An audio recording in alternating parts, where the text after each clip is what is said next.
పేరు సింగడపోశెట్టి, బీసీ హక్కుల పరిరక్షణ సమితి రాష్ట్ర కోఆర్డినేటర్.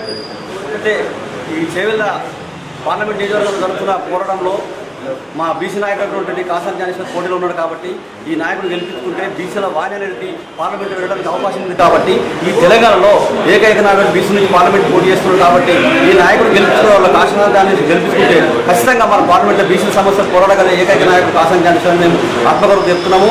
అదేవిధంగా ఈరోజు బీసీల విషయంలో చట్టసభ రిజర్వేషన్ విషయం మాట్లాడుతుంటే చట్టసభలో అన్ని కాంగ్రెస్ పార్టీ కానీ ఇలా కేంద్రంలో బీజేపీ పార్టీ ఏమైనా కానీ అమలు చేయడంలో తప్ప ఏం చేస్తే పప్పులు కాజేస్తుంది. కాబట్టి ఖచ్చితంగా కాసాని జ్ఞానేశ్వర్ పార్లమెంట్కి వెళ్తే అక్కడ బీసీల వాయిస్ వినిపిస్తారని మేము గల్లారెడ్డి చెప్పగలుగుతున్నాము.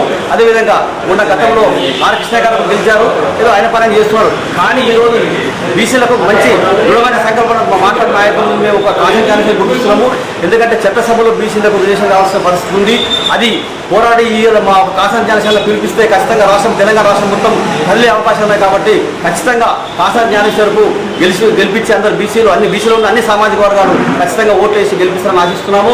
ఎందుకంటే ప్రతి రాజకీయ పార్టీ ఏం చెప్తున్నట్టే 10 సంవత్సరాలు బీజేపీ పరిపాలించింది. కానీ బీసీలకు చట్టసభ రిజర్వేషన్ గురించి మోడీ గారు మాట్లాడలేరు. ఆయన అక్కడ బీసీ అని చెప్పుకుంటారు కానీ బీసీల గురించి మాట్లాడతారు. కాబట్టి ఖచ్చితంగా ఆయన మీద పోరాటం జరగాలంటే ఖచ్చితంగా కాసాని జ్ఞానేశ్వర్ గెలుస్తుంది. మాకు ఒక న్యాయం జరుగుతుంది. మేము ఒక ధీమా వ్యక్తం చేస్తాం. సరే, భారీ మెజార్టీ గెలిపిస్తుంటాను. ఎవరికి? కాసాని జ్ఞానం భారీ మెజార్టీ కాదు. ఇక్కడ కాంగ్రెస్ బీజేపీ గల్లంత అయిపోతుంది. ఎందుకంటే ఆత్మగౌరవం గెలుస్తుంది. ఇక్కడ ఇద్దరు అగ్రకులాలు పోటీ చేసింది 2 పార్టీలు. మేము అగ్రకులం వ్యతిరేకంగా సామాజిక న్యాయంగా ఉంటారు. I want social justice. కానీ ఇక్కడ సామాజిక అన్యాయం జరుగుతుంది. కాసాని జ్ఞానేశ్వర్ ఎప్పటి నుంచో బీసీల కోసం పోరాడుతున్నాడు. తన కులంతో కాకుండా ఇతర కులాల కోసం పోరాడుతున్నాడు. అది చేస్తున్నట్టు ఒక నైతిక బలం ఆయన కడుతుంది. కాబట్టి ఆయన గెలిపించుకోవాలని మాకు ఒక అవేర్నెస్ వచ్చింది. మనిషిని చూస్తుంటేనే మాకు ఒక బీసీలో ఒక పులిబిడ్డ వచ్చింది. కాబట్టి ఇలా గెలిపించుకోవాలని మాకు ఒక సెల్ఫ్ రెస్పెక్ట్ వచ్చింది. ఖచ్చితంగా గెలిపిస్తాం.